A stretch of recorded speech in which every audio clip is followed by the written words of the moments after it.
ओम नमो भगवते वासुदेवाय नमः। आप सभी श्रोताओं का मेरे चैनल पर स्वागत है। आज मैं आपको पापकुंशा एकादशी का महात्म्य बताने जा रही हूँ। इस महात्म्य को पूरा सुनना चाहिए, तभी इस एकादशी का संपूर्ण फल प्राप्त होता है। सुनने मात्र से ही जीवन के सारे कष्ट दूर हो जाते हैं। अगर आप हमारे चैनल पर नए हैं तो चैनल को सब्सक्राइब कीजिए और बेल आइकन ऑन कीजिएगा और कमेंट बॉक्स में ओम नमो भगवते वासुदेवाय जरूर लिखें। वीडियो को ज़्यादा से ज़्यादा शेयर करें। तो आइए शुरू करते हैं पापकुंशा एकादशी की कथा। युधिष्ठिर ने पूछा, मधुसूदन, आप कृपया करके यह बताइए कि अश्विनी के शुक्ल पक्ष में किस नाम की एकादशी होती है। भगवान श्री कृष्ण बोले, राजन, अश्विनी के शुक्ल पक्ष में जो एकादशी होती है वह पापकुंशा के नाम से विख्यात है। वह सब पापों को हरने वाली तथा उत्तम है।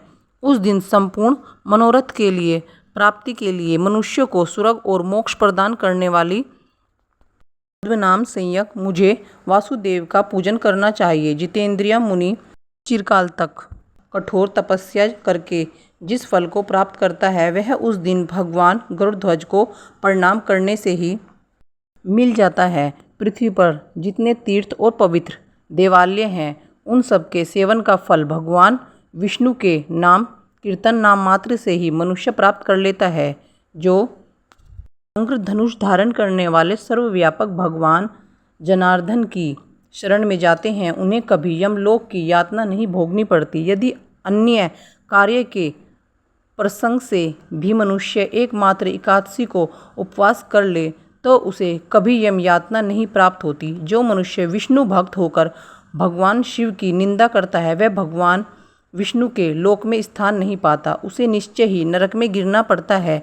इसी प्रकार यदि कोई शैव या पशुपत होकर भगवान विष्णु की निंदा करता है तो वह घोर रोवर नरक में डालकर तब तक पकाया जाता है जब तक कि 14 इंद्रों की आयु पूरी नहीं हो जाती। यह एकादशी स्वर्ग और मोक्ष प्रदान करने वाले, शरीर को निरोग बताने वाले तथा सुंदर स्त्री, धन एवं मित्र देने वाले हैं।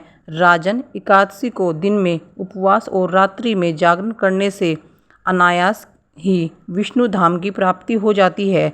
राजेंद्र, वह पुरुष मातृ पक्ष की 10, पिता की पक्ष की 10 तथा स्त्री के पक्ष की भी 10 पीढ़ियों का उद्धार कर देता है।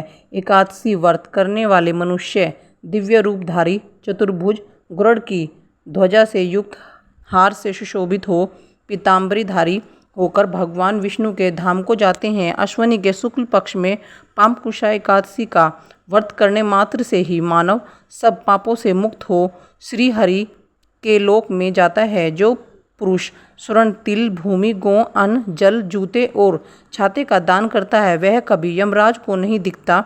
नृपश्रेष्ठ दरिद्र पुरुषों को भी चाहिए कि वह यथाशक्ति स्नान, दान आदि क्रिया करके अपने प्रत्येक दिन को सफल बनाएं। जो हम स्नान, जप, ध्यान और यज्ञ आदि पुण्य कर्म करने वाले हैं उन्हें भयंकर यम यातना नहीं देखनी पड़ती। लोक में जो मनुष्य दीर्घ आयु, धनदय, कुलीन और निरोग देखे जाते हैं वे पहले के पुण्यात्मा हैं।